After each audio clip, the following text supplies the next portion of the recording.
is Shay and welcome to my channel. Today I'll be reviewing Riverdale Season 5, Episode 19, Chapter 95, Rest in Peace, question mark. And don't forget to like, comment, and subscribe. Let's get it.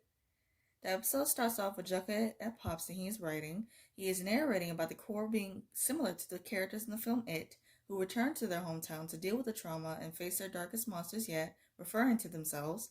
He says that even though they have survived, it seemed like none of them are thriving. Reggie comes to Veronica and tells her that he almost passed the Series 7 exam. Veronica apologizes and encourages him to take it again, and Reggie suggests that they open a casino in Riverdale. Veronica says that after the school year is over, she will be moving back to New York. Reggie mentions Archie and calls him Carrot Top. That was funny. Veronica tells him that they broke up and her future is in New York. The slight smirk Reggie did, along with the subtle look from Veronica that gave him, it was everything. Like, Reggie didn't even want to pretend that he was sorry to hear about their breakup, and Veronica could honestly care less. Archie is at the White Worm having a drink when Betty shows up and joins him. They catch up and he tells her about the breakup with Veronica. He mentions that they became different people and that while she belongs in New York, he belongs in Riverdale. And so does Betty. Betty says that she will be staying as well and says that she is officially a special agent, and Archie congratulates her. He asks about graduation and Betty says that she missed it but got her diploma in the mail. Archie offers to pay for the next round of drinks and Betty agrees. These two and just the flirting, man. I'm always here for this. I'm so here for it. Jughead is with Mr. Weatherby, and he asks Jughead if he wants to supervise some students who want to restart the school newspaper, and that's right up his alley because he was working alongside Betty back in school on the Blue and Gold. Jughead is ecstatic, and he says that he will do it. Cheryl is checking her makeup, and she is with Britta, who is digging in the mines, and she has this teenager working like a slave. Like, Cheryl, come on. She tells Britta that she can take a break so that they won't be late for a surprise. Archie is covering Betty's eyes and leading her to her surprise graduation party. Everyone is there and Alice gives Betty her framed diploma and expresses how proud they all are of her, and I can attest to that. Fangs, along with others, demand for a speech. Betty says that everyone getting together like this after a rough year means more to her than she could ever express. As she's saying this, she's looking directly at Archie, like, my heart, my heart, my heart. Betty and Veronica are catching up. Veronica tells her about the breakup and Betty apologizes. Betty tells her that she will be missed when she goes back to New York. Tabitha and Jughead are talking. He asks her out for their first official date at an Italian restaurant. They both agree that they are ready for their date to start right now and they adorably leave in a hurry. Oh, I love them. I can't stress this enough. Uncle Frank comes to Alice and asks her if she has been getting out of the house lately, and Alice replies that she is trying to. Alice questions him if he has any plans in mind, and Uncle Frank is speechless. And she was straight up flirting with him, and Uncle Frank is just so nervous and he just didn't know what to say. And it was so cute. Jughead and Tabitha are on their date, and he tells her about supervising the school paper. Tabitha suggests that they move in together, and Jughead is down for the idea of them cohabitating. His smile when she asked him that was too cute, and I just loved it. Tabitha's phone rings, and she gets some devastating news, and they immediately leave. Archie, Kevin, Uncle Frank, and Fangs get the alert that Pops is on fire. As they are all ready to leave, they notice that their fire truck's tires have been slashed. Tabitha and Jughead rush to Pops and it's on fire. The group is at Pops looking at the damage done by the fire. Sheriff Keller says that it was a ghoulie who started it, and Jughead questions his motive. Veronica already knows that HIRAM is behind this, and of course, wouldn't put anything past his ass. HIRAM is having a drink and listening to classical music without a care in the world. Archie kicks down the door like a badass, and Betty arrests him. Power couple. Jughead is instructing the students about truth being told in the newspaper. Sheriff Keller, Archie, and Betty are talking about Hiram beating the charges and how to link him to the arson. Archie says that Tony along with Fangs will get confirmation from the ghoulie and that he and Betty will search Hiram's office to find anything that will help. They both agree that the right person to help with this is none other than Veronica. Tony and Fangs get the ghoulie to confess that he was paid by Hiram to set the fire to Pops. He mentions that he did all of this to start a war with the serpents because he says that they have gone soft with becoming truck drivers and having babies. And that was more than enough for Tony just to keep torturing his ass. Just keep torturing him. Hiram told him that as soon as Pops was destroyed, the ghoulies would take back the town and get what they deserved. And the fact that the ghoulie would actually listen to Hiram and believe all of what he was telling him is just beyond me. Archie, Veronica, and Betty are searching Hiram's office when they come across some important documents. Betty says that she will take those documents back to the office to see if they are legal, and if not, they will build a case against it. Veronica and Archie are with Fangs and Tony, and they tell them about Hiram paying the goalie to set the fire at Pop's. Veronica apologizes for her father's actions, and Tony says that instead of an apology, they want justice. Archie comes up with the idea of Tony and Fangs getting signatures to reincorporate the town while they work on taking down Hiram. Veronica and Archie are in his truck, and they both agree that something drastic really needs to happen. Reggie comes to the truck and gives Veronica a file with some irrefutable proof for bringing down Hiram. Betty is at the office when she gets a call from the trash bag killer. He tells her that he won't be calling on her and expects the same courtesy in return. Betty tells him that she can't do that, and he hangs up on her. And the trash bag killer, I noticed that he had his shirt off in the scene, and his skin was just fucking disgusting. He had wounds and just slit marks, and it was nasty. Tabitha and Jughead are having a meal of Pops, and he asks her about calling the insurance company. She says that she had to make a choice between her insurance premiums and paying her waitresses. She chose to pay her waitresses, and to add to the list of many, many reasons of why I love her character so much, Jughead compliments her for her compassion, because they clearly don't teach that in business school, and I know that's right. She shows him a negative editorial about what happened to Pops from the large ledger, and Jughead says that he has an idea. Veronica and Archie bail Hiram out of jail, and then he puts it back on his head. Jughead and Tabitha come to the large ledger, and he helps her get revenge and sets fire to their establishment. Afterwards, they kiss, and it's adorable. Tony and Fangs are talking about their plans of improving the serpents, and they get a call from Veronica. Everyone is there, and Veronica tells him that this is Hiram's exile. She shows Hiram the hospital footage of him shooting Vito provided by Reggie. She threatens him that if he doesn't leave Riverdale forever, then Betty will turn that video over to the FBI. And she just smirked when she said that.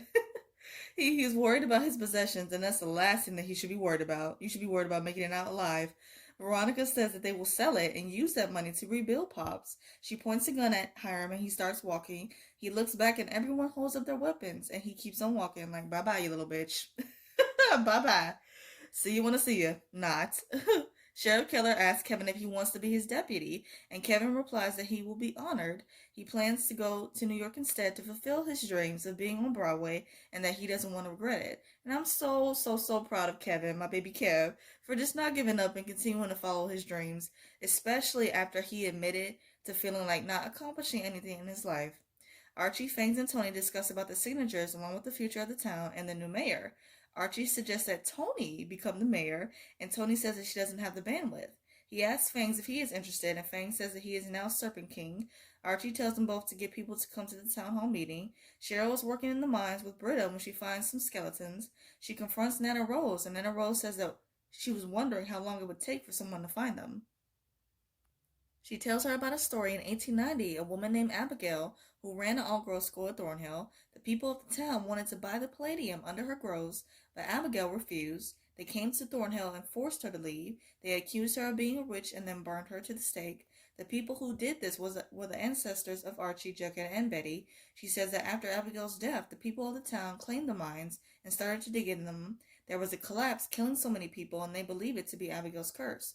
Tabitha is with Pop at the diner. She tells him that she feels like she let him down, and I hate the fact that she was feeling like this, but I'm more than happy that Pop's reassured her of how grateful he is to her for stepping in and taking care of the family business.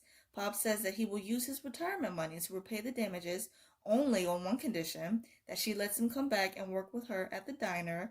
Tabitha says that she would love that, and I love it too. Like, it really, really warms my heart that they're going to be working alongside each other, side by side, working with people that you love at a place that you love. Like, it's no greater feeling. Archie, Betty, Jughead, and Veronica are discussing having a town meeting to let the people of Riverdale vote on the future of the town, along with the mayor. That way the people can have an equal say. Betty comes up with the idea of the residents selecting a mayor when Cheryl storms in. Cheryl tells them about the actions of their ancestors, and she demands an apology. Everyone agrees that if they bring this up at the town meeting, it will distract people from reincorporating the town. Cheryl gets upset and says that she prayed that they do the right thing. Jughead tells the students that the decision of deciding to reincorporate the town is happening, and that they will publish whether or not they are their friends or not and tell the truth. He tells them that they are going to rename the paper from the Bull and Gold to the Riverdale Choice. Veronica tells Reggie that she wants them to open their casino in town. Archie starts the town hall meeting and says that Fred believes in the potential of the town. He says that with the proper leadership, the town can rebuild in the right way. He proposes that the town council be Tabitha, Tony, Alice, and Uncle Frank, and that's a perfect four. Perfect. Cheryl storms in and, of course, in typical Cheryl fashion, demands for the truth about her ancestors to be told. She leaves and everyone votes for the council for four to reincorporate the town, and everyone agrees and it's unanimous. And Archie says the Riverdale is finally back on the map. After the meeting, Veronica and Reggie come to Alice, Uncle Frank, Tabitha, and Tony to tell them about their idea of a family-friendly casino. They all mention that they have other things to focus on first, and tell them to bring in their proposal to next month's meeting. Betty comes to Archie and congratulates him on saving the town. She questions if they should be worried about Cheryl, and Archie replies that she'll come around. He asks Betty if she has any plans later on tonight, and she smiles. Nana Rose shows Cheryl some of Abigail's journals and some of her last words before her death. Cheryl decides that Thornhill will not be a ministry anymore, but a school for girls. She recites Abigail's words, and after she finishes, there is a strong gust of wind. The windows fly open, and I guess that's supposed to be the ghost of Abigail letting her presence be known or whatever. It's just stupid. And honestly, it's just been one stupid and crazy storyline after another with Cheryl this season. From her ripping off the paintings and selling them to the ministry, which, like I said before, I was open to that because I thought that it would be good for her character, but it just turned out to not be done in the right way. And then now to her blaming them for her ancestors' actions, or their ancestors' actions, I should say. It's just stupid. And I cannot, and I really hope that they redeem her storyline for next season because this is not it. It is not. Archie shows Betty, Tony, Fangs, Uncle Frank, and Alice a new and improved Riverdale sign. And I remember when Archie came back to town after leaving the army, that Riverdale sign was burned on the side of it, along with so many other things that were destroyed and ruined by HIRAM and the Ghoulies. But with Tabitha, Tony, Uncle Frank, and Alice in charge, they will for sure get the town back to where it's supposed to be, and I can't wait to see that. Reggie and Veronica decide to still do their casino anyway after the council didn't agree to it right away. Reggie says that they will get it to where it needs to be, and Veronica replies that she has no doubt about that. They kiss, and I'm here for it. As I've said before, they are just too cute, and they are truly perfect for each other. Betty and Archie are at his place, and they are drinking and eating pizza. Archie tells Betty that he wants to try again and be in a relationship with her. He asks her if they can try again, and Betty says that they can, and she wants to be with him too. Finally! I'm so happy about this. They kiss and head upstairs to his bedroom to get it on, and as they are gazing into each other's eyes, Archie hears a ticking sound. He asks Betty if she hears the same thing, and she does. They both assume that it's the sound of the clock, but when Archie looks under his bed, he sees a bomb. It's ticking, and Archie immediately grabs Betty's hand and she questions him about what's under the bed. The episode ends with the bomb counting down and HIRAM drives away from Riverdale. Like, what? This is how y'all leave us. Man. To wrap up this video, I'm going to do two quick things. First, my quick thoughts on the episode. This was a good finale. The only thing I didn't really care for was Cheryl's storyline because it was just stupid. But everything else I loved so much, especially the couples, Veggie, Jabitha, and my babies, Barchi. I'm excited to see these relationships explored in Season 6. Second, I'm going to do a quick rapid fire of the episode. So favorite scene, Alice flirting with Uncle Frank, and him just being all nervous and cute. Just not knowing what to say. And I wouldn't mind them getting together. They would be cute. Favorite quote, I could definitely go for some Italian right now. The Tabitha, when she said that she was ready for their date to start right there in that moment. So cute. And then they just rushed out of there all happy. Favorite duo, none other than my baby's Barchi. How can I not include them for my favorite duo in this episode? We got everything that we wanted and more in this finale, and I'm more than happy. Favorite look, Cheryl's red look when she came to confront the group at Archie's house was fire. Even though her storyline has been trash this season, and also in this episode, she looked bomb in her fit, as she always does, and red is truly her color. WTF moment, HIRAM planting the bomb under Archie's bed and just straight up ruining our Barchi moment. Like, man, screw him. Screw him. I want to say something else, but I want to keep it PG. I hope you guys enjoyed my review of Riverdale. This was the season finale, and I really, really enjoyed it. I review other shows like All American, Good Trouble, and some other stuff, and if those interest you, check out those videos on my channel and subscribe. I hope you guys have a great day, stay safe, see you guys next week.